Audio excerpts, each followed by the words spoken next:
My name is Dr. Carly, also known as Professor Caroline Fertelman, and I have been working for over 30 years with children. And this series of videos is about what you need to have your baby to try and reduce the risk of cot death.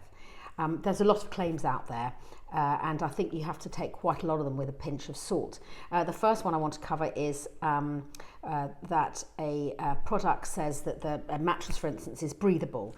The most important thing about a mattress is that it's new, that it's flat, that it's firm, and doesn't have any bumpers around it. Breathability is not really that relevant. It needs to be waterproof, actually, so that you can keep anything coming from the baby from going in the mattress and then providing a breeding ground for bacteria, which are associated with cot death. So breathability is not such a great claim in a mattress. It's more about that it can be waterproof and it's firm.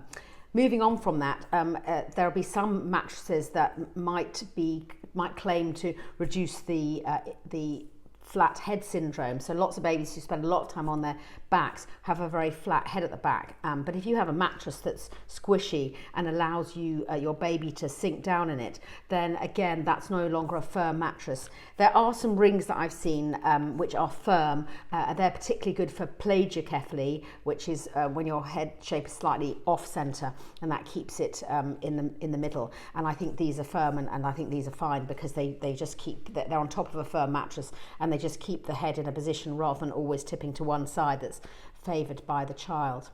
There are other claims that the mattress or the product will keep your baby sleeping longer. Now, babies, particularly breastfed babies, need to wake up a lot to feed at night, and we know that cot death happens in the cot at night time when babies can be sleeping quite deeply and not waking up. So actually a product that claims to keep your baby asleep for longer is something I would possibly worry about, because babies need to be waking up regularly to feed. So I would be slightly dubious about that particular claim. Also, products may claim that they reduce the physical stresses of the environment that causes cot death. It's difficult to actually find out if these claims are true or not, and I think, again, I would take them with a pinch of salt and be quite careful. Yes, they must hit British safety standards so they don't fall apart and they don't set fire, and the rest is following all the government and Lullaby Trust guidance on the safest sleeping for your baby. And so I'm not sure I'd follow any claims that say that a particular product is safer in terms of cot death.